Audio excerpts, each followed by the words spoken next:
साथियों नमस्कार, जय हिंद। कैसे हैं आप लोग? उम्मीद करते हैं सब लोग अच्छे होंगे। तो चलिए आज की टॉपिक की बात की जाए तो हमारा टॉपिक होने वाला है एमएस वर्ड। ठीक है, आज हम एमएस वर्ड में आज हम लोग प्रैक्टिकली करने जा रहे हैं कि किस प्रकार से हम एमएस वर्ड में काम करते हैं और स्टेप बाय स्टेप हम इसको सीखने का प्रयास करते हैं कि हम एमएस वर्ड में किस तरह से काम कर सकते हैं। ठीक है साथियों, आइए शुरुआत करते हैं एमएस वर्ड में। देखिए, हमको अगर एमएस वर्ड में अगर अपने कंप्यूटर में एमएस वर्ड खोलना है, चाहे कोई भी विंडो हो, चाहे विंडो 7 हो, चाहे विंडो 10 हो, चाहे 11 हो, चाहे एक्सपी हो, कोई भी हो, तो सबसे पहले करना क्या है आपको कि आपको क्या करना है, विंडो प्लस आर दबाना है। ठीक है, जैसे कि इस चीज में देख रहे हैं आप लोग, विंडो प्लस आर दबाना है। विंडो प्लस आर हम दबाते हैं तो उसमें कुछ लिखने के लिए आता है। ठीक है, तो अगर हमको एमएस वर्ड अगर खोलना चाहते हैं तो हम उसमें लिखेंगे विन वर्ड। ठीक है, विन वर्ड। ठीक है, देखिए हमारे कंप्यूटर में एमएस वर्ड क्या हो जाएगा, आराम से खुल जाएगा। ठीक है, अब चलिए बात करते हैं, स्टेप बाय स्टेप सीखने का प्रयास करेंगे कि किस प्रकार से हम एमएस वर्ड में काम करते हैं। ठीक है, सबसे पहले जो देख रहे हैं हमारा एक छोटी सी जो लाइन है जो ब्लिंक कर रही है बार बार, इसे कहते हैं कर्सर। क्या कहते हैं? कर्सर। हिंदी की बात की जाए तो उसे कहते हैं धसान बिंदु। ठीक है, चलिए अब देखिए कर्सर जो हमारा ये है। अब देखिए एमएस वर्ड के जो सबसे ऊपर वाला जो हमारा होता है, जहाँ पे नाम लिखा होता है, उसे कहते हैं टाइटल बार। क्या कहते हैं? टाइटल बार कहते हैं। ठीक, सबसे नीचे की बात की जाए इसे कहते हैं टास्क बार। क्या कहते हैं? टास्क बार कहते हैं। यहाँ पे जो देख रहे हैं इसे कहते हैं ऑफिस बटन।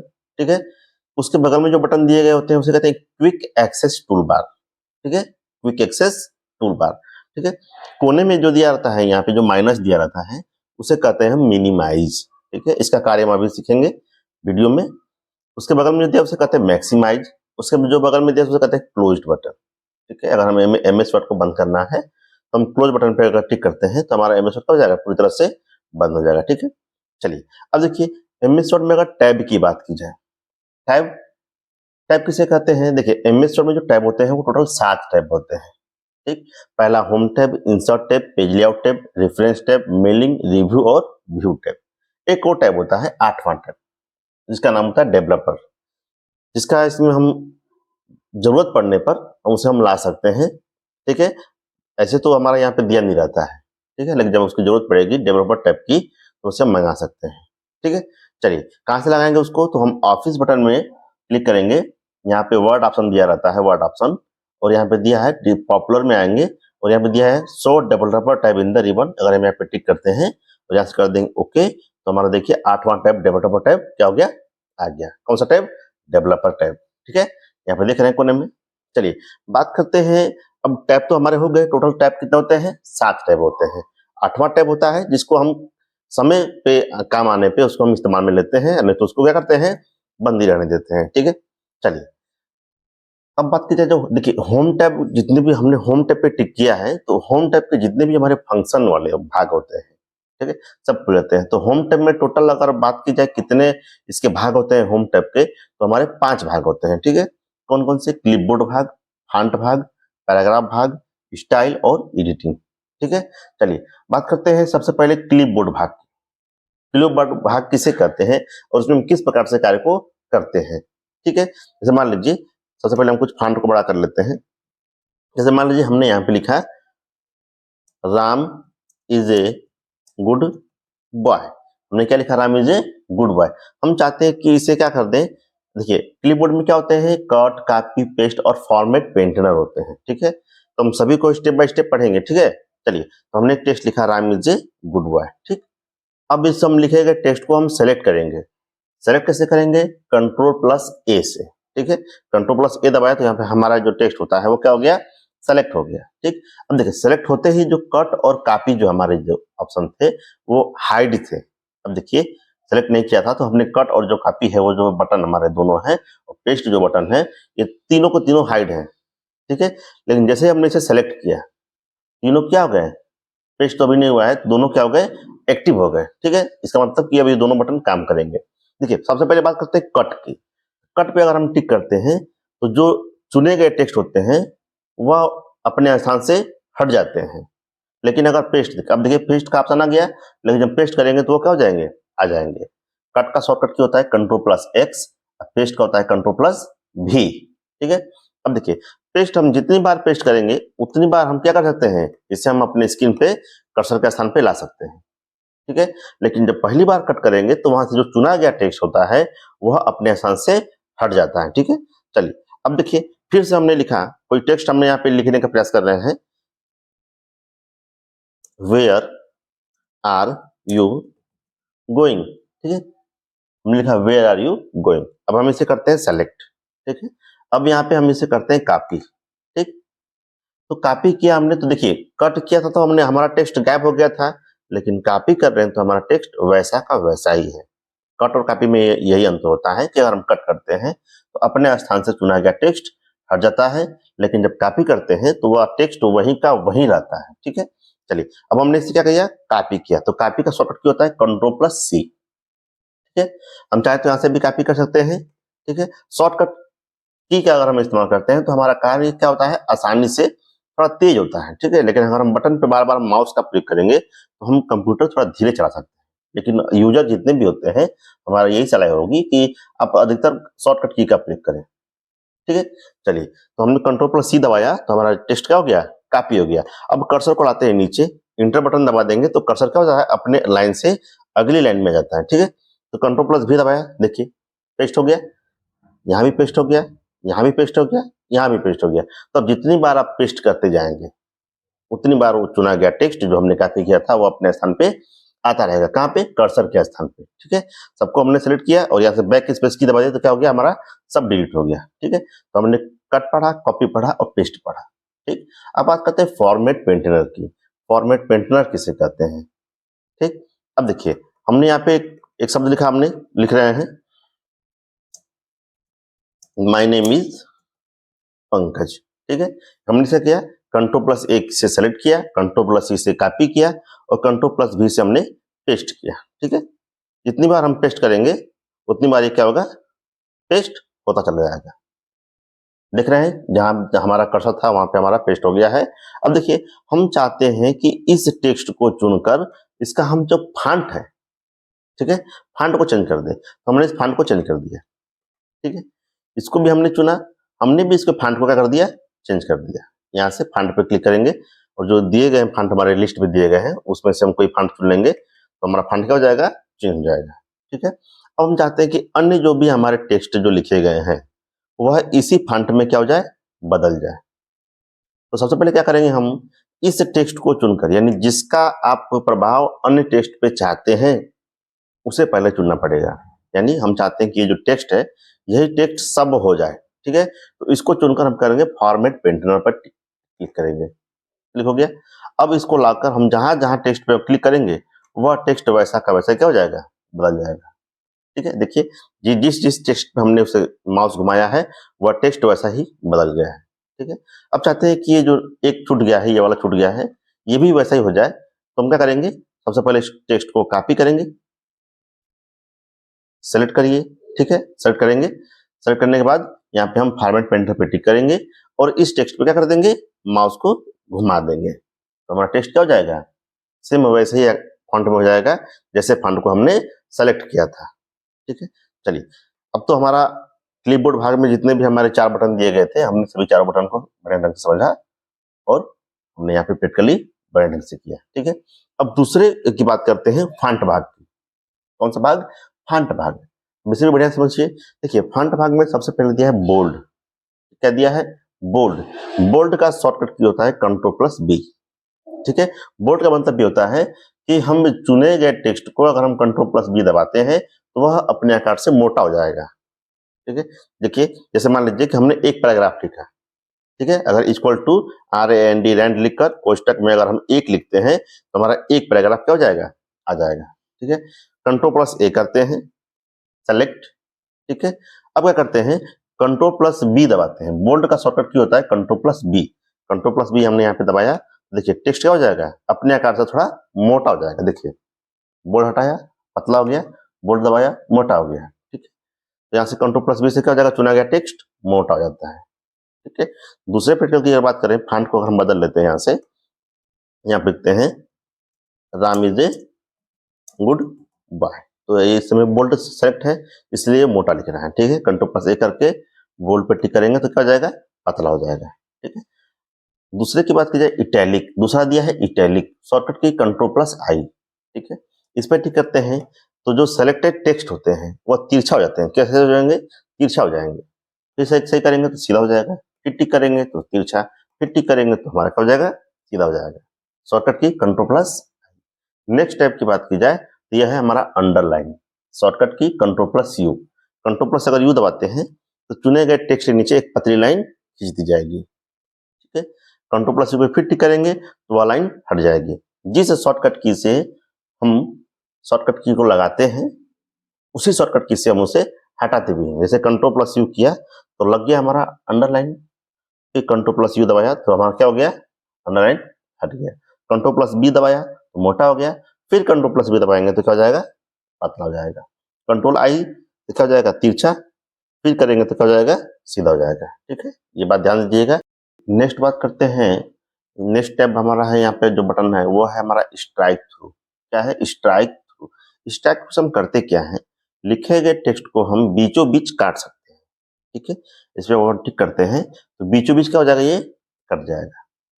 ठीक, फिर टिक करेंगे तो क्या हो जाएगा? ये हट जाएगा। ठीक है, इसका शॉर्टकट क्या होता है? अल्ट प्लस एच प्लस 4, यानी अल्ट एच 4 दबाते हैं अपने कंप्यूटर के कीबोर्ड से तो हमारा स्ट्राइक थ्रू एक्टिव हो जाएगा।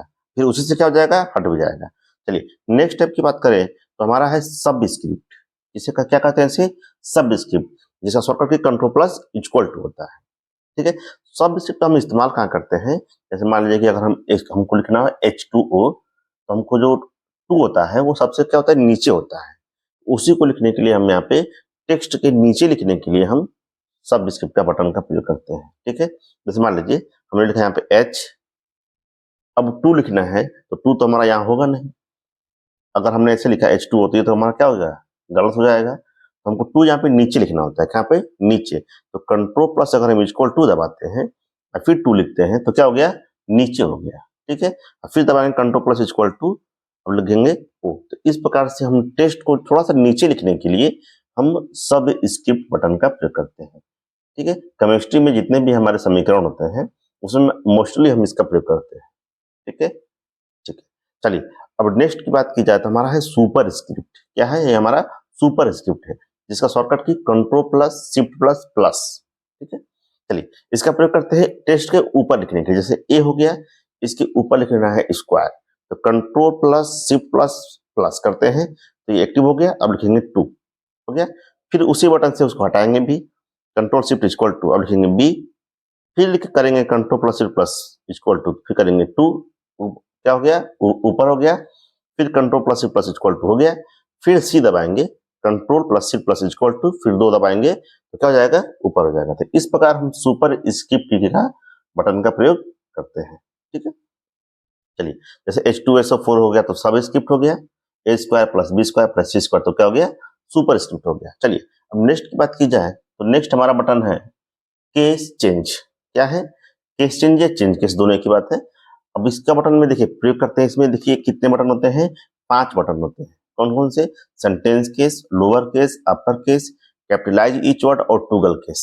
ठीक है, अब देखिए जैसे मान लीजिए कि हमने एक पैराग्राफ लिखा। ठीक है, पैराग्राफ के लिए हमने आपसे बताया था कि अगर हम इक्वल टू RAND रैंड कोष्टक में अगर हम एक लिखते हैं, कोष्टक बंद कर देंगे तो हमारा एक पैराग्राफ आ जाएगा। ठीक है, अगर क्वेश्चन में 2 लिखते हैं तो हमारे 2 पैराग्राफ आ जाएंगे। ठीक है, अब चलिए टेक्स्ट को सेलेक्ट किया हमने। अब यहाँ पे क्या करते हैं?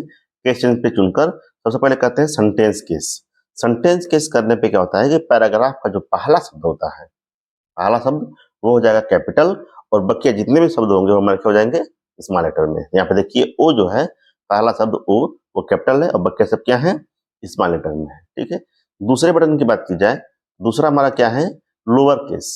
लोअर केस में क्या होता है कि जितने भी टेक्स्ट सेलेक्ट हैं वो सब के सब क्या हो जाएंगे? छोटे अक्षर में बदल जाएंगे। देखिए जो भी हमारा था ये ओ था, सेंटेंस केस में बड़ा था, इसमें क्या हो गया है? सब के सब छोटे हो गए हैं। ठीक है, दूसरे की बात की जाए, हमारा नेक्स्ट हमारा है अपर केस। अपर केस में क्या होता है? जितने भी हमारे टेक्स्ट है सब क्या हो जाएंगे? कैपिटल लेटर में हो जाएंगे, सब बड़े हो जाएंगे। ठीक है, चलिए नेक्स्ट हमारा दिया है यहाँ पे कैपिटलाइज ईच वर्ड। इसका मतलब ये होता है कि जितने भी पैराग्राफ में शब्द दिए गए हैं, ठीक है, शब्द का पहला अक्षर बड़ा हो जाएगा, बाकी सब क्या हो जाएंगे? छोटे हो जाएंगे। आइए देखते हैं, यहाँ पे देखिए जितने भी हमारे शब्द हैं, ऑन में ओ बड़ा है और जो यन है वो क्या है? छोटा है। द में टी बड़ा है, सब छोटे हैं। इन शॉर्ट में आई बड़ा है, सब छोटा है। इसी प्रकार जितने भी हमारे यहाँ पे टेक्स्ट हैं, शब्द दिए गए हैं, सब में प्रत्येक शब्द का पहला जो अक्षर होता है वो बड़ा होता है, सब क्या हो जाता है, सब छोटा होता है। ठीक है, नेक्स्ट अगर हम बटन की बात करें, यहाँ पे दिया है टूगल केस। टूगल केस में क्या होता है, कैपिटलाइज का सेम उल्टा होता है, पहला शब्द छोटा होगा और सब क्या हो जाएंगे, बड़े हो जाएंगे। ठीक है, देखिए जो पहला शब्द है हमारा क्या है, छोटा, और बाकी शब्द क्या है, बड़े हैं। ठीक है, तो इस प्रकार से हम बढ़िया से हमने इसको समझने का प्रयास किया। अब अगले अगर हम बटन की बात करें, तो अगला बटन है हमारा ग्रो फॉन्ट। क्या है, ग्रो फॉन्ट। ग्रो मतलब बड़ा। ठीक है, फॉन्ट मतलब जो लिख रहे हैं उसे हम क्या कर सकते हैं, बड़ा कर सकते हैं। ठीक है, आइए देखते हैं किस प्रकार से। हमने यहाँ पे लिखा COMPUTER, हमने लिखा कंप्यूटर, इसे हमने किया सेलेक्ट, Ctrl+A से सेलेक्ट किया। अगर हम ग्रो फॉन्ट पे अगर बटन पे टिक करते रहेंगे, जितनी बार इस पे हम टिक करेंगे, हमारा टेक्स्ट उतना क्या होगा, बड़ा होगा। और जितना हम श्रिंक बटन पे टिक करेंगे, श्रिंक बटन पे, उतना क्या होगा, ये छोटा होगा। ठीक है, इस पे अगर हम टिक किया तो ये क्या होगा, बड़ा, इस पे टिक करेंगे तो क्या होगा, छोटा। ठीक है, शॉर्टकट की बात की जाए तो Ctrl+Shift+ ग्रेटर देन करेंगे तो बड़ा, Ctrl+Shift+ स्मॉलर देन करेंगे तो क्या होगा, छोटा होगा। ठीक है, चलिए अब नेक्स्ट बटन की बात की जाए तो यहाँ पे हमारा दिया है फॉन्ट कलर। फॉन्ट कलर, जो भी हम टेक्स्ट को लिख रहे हैं वह हम किस कलर में चाहते हैं, हम इस बटन की मदद से आसानी से कर सकते हैं। जैसे मान लीजिए हमने यहाँ पे लिखा है कंप्यूटर, अगर हमने फॉन्ट कलर के तीर के निशान पे अगर हमने टिक किया तो हमारे जितने भी कलर होते हैं वो सब दिखाई दे देंगे कि कितने कौन से कलर हमको चाहिए। तो हमने यहाँ पे ले लिया रेड कलर। ठीक है, रेड कलर। अब जो भी हम टेक्स्ट लिखेंगे यहाँ पे क्या होगा, सब लाल अक्षर में लिखा है। जैसे मान लीजिए CPU लिखा हमने, कीबोर्ड लिखा हमने, जो भी हम टेक्स्ट लिखेंगे तो क्या होगा, रेड कलर में लिखाएगा। ठीक है, अगर हम कलर यहाँ पे दूसरा चेंज करें, ब्लू, क्या करते हैं, ब्लू कलर, तो हमने यहाँ पे जो भी लिखा है वो क्या होगा, ब्लू कलर में होगा। ठीक है, तो यहाँ पे देखिए फॉन्ट कलर को चुन लेते हैं, यहाँ पे पीला करते हैं,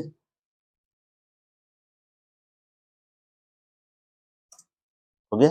फिर नेक्स्ट कलर यहाँ पे बदलते हैं, यहाँ पे अगर हमने यहाँ पे ले लिया कौन सा, ऑरेंज कलर, यहाँ पे क्या होगा, ऑरेंज कलर में लिखेगा। जो कलर हम यहाँ से चुनेंगे उसी कलर में हमारा फॉन्ट कलर होगा। ठीक है, चलिए नेक्स्ट अगर हम बटन की बात की जाए तो नेक्स्ट बटन हमारा है टेक्स्ट हाईलाइट कलर। कौन सा, टेक्स्ट हाईलाइट कलर। अब टेक्स्ट हाईलाइट कलर किसे कहते हैं, अगर मार्केट में अगर आप देखे होंगे कि एक पेन आती है, ठीक है, अप्रोक्स 10 या 20 रुपए की आती है, उसे कहते हैं हाईलाइटर। हम अपनी किताब पे उसे चला देते हैं तो वह जिस कलर का होगा उस पर क्या होता है, हाईलाइट हो जाता है। ठीक है, मोस्ट जो हेडिंग होता है, जो में मोस्ट लाइन होती है, उसे हम हाईलाइट करने के लिए हम इस कलम जो मिलता है मार्केट में उसका इस्तेमाल करते हैं। सेम टू सेम यहीं पे हम भी वही करेंगे काम। जैसे मान लीजिए हमने लिखा है Ram is a good boy, हमने लिखा, हमने इसे किया सेलेक्ट और यहाँ पे किया हमने इसके बटन पे टिक। ठीक है, तो हमारे यहाँ पे इतने कलर दिखाई दे रहे हैं। ठीक है, अगर हमें इसका पीछे का बैकग्राउंड कलर चेंज करना है जिस कलर से, उस कलर पे टिक कर दीजिए। देखिए Ram is a good boy के जो पीछे कलर है वो टेक्स्ट क्या हो गया, हाईलाइट हो गया। एक और देख लीजिए प्रैक्टिकल, जैसे मान लीजिए कि हमने यहाँ पे क्या किया, इसे कर दिया इस समय नो कलर और यहाँ पे एक पैराग्राफ लिखा। ठीक है, इक्वल टू RAND रैंड कोष्टक में अगर एक लिख के हमने इसको बंद कर दिया, तो मान लीजिए कि हमारा यहाँ से यहाँ तक जो टेक्स्ट है, जो टेक्स्ट हमने इसे सेलेक्ट किया है उसे करना है हाईलाइट। यहाँ पे क्लिक करके बटन पे जिस कलर को कर देंगे तो वो टेक्स्ट हमारा क्या होगा, हाईलाइट हो जाएगा, यानी वो अच्छी तरह से दिखाई देगा कि जो लाइन है वो हमारी क्या है, मोस्ट लाइन है। ठीक है, चलिए अब बात करते हैं नेक्स्ट बटन की। तो जो हमारा नेक्स्ट बटन हमारा है उसका नाम है हमारा क्लियर फॉर्मेटिंग। क्या नाम है, क्लियर फॉर्मेटिंग। इसका प्रयोग हम क्या करते हैं, जैसे मान लीजिए कि हमने कोई टेक्स्ट लिखा, HTTP हमने लिखा तो होता है हाइपर टेक्स्ट ट्रांसफर प्रोटोकॉल। अगर हम इसे सेलेक्ट किया, Ctrl+B किया, ठीक है, पहला हमने इस पे लगा दिया फॉर्मेट, Ctrl+B, Ctrl+ हमने क्या किया, इसे आई इटैलिक, Ctrl+U कर दिया, Alt+H4 कर दिया हमने यहाँ पे, Alt+H+4 तो क्या हो गया, स्ट्राइक थ्रू हो गया। ठीक है, ग्रो कर दिया तो ग्रो हो गया। ठीक है, तो यानी हम जितने भी इस पे हम फॉर्मेट लगाते हैं, जितने भी फॉर्मेट लगा दें, अगर हम इसे क्लियर फॉर्मेटिंग कर देंगे तो एक ही बार में सारे के सारे फॉर्मेट क्या हो जाएंगे, हट जाएंगे। देखिए हमने इस पे क्लिक किया तो सारे के सारे फॉर्मेट क्या हो गए, एक ही बार में हट गए। ठीक है, तो जितने भी अब यहाँ पे एक और टैब हमारा छूट रहा है, इसका फॉन्ट साइज है यहाँ पे। तो जैसे मान लीजिए हमने यहाँ पे लिखा है कंप्यूटर, सेलेक्ट किया और फॉन्ट साइज पे अगर हम टिक कर रहे हैं तो जितना हमारा फॉन्ट साइज होता है एमएस वर्ड में 8 से 72, तो जिस पे हम टिक करेंगे वो हमारा फॉन्ट क्या होगा, उतना बड़ा होगा। ठीक है, 72 पे कर देंगे तो बड़ा और छोटा कर देंगे तो छोटा। ठीक है, नेक्स्ट हमारा है यहाँ पे जो भी हमारा फॉन्ट दिखाई दे रहा है, फॉन्ट ये हमारा क्या है, फॉन्ट है, और जो ये हमारा है वो फॉन्ट साइज। ठीक है, तो फॉन्ट पे टिक कर रहे हैं तो हमारे विभिन्न प्रकार के फॉन्ट दिखाई देंगे, जिनमें से आप किसी एक पे भी टिक करके आप अपने फॉन्ट का आकार बदल सकते हैं। देख रहे हैं, जैसे चाहेंगे वैसे आप फॉन्ट का आकार बदल सकते हैं। इस पे टिक किया, जैसे लिखेंगे अब ऐसे ही लिखे, क्या कर रहा है, ऐसे ही लिखेगा। ठीक है, यहाँ पे हमारा जो फॉन्ट भाग है और कीबोर्ड भाग है हमने बड़े ढंग से समझने का प्रयास किया। और साथियों आप भी मेहनत करिए, आप भी इस वीडियो के माध्यम से एमएस वर्ड को बढ़िया से समझने का प्रयास करिए। ठीक है।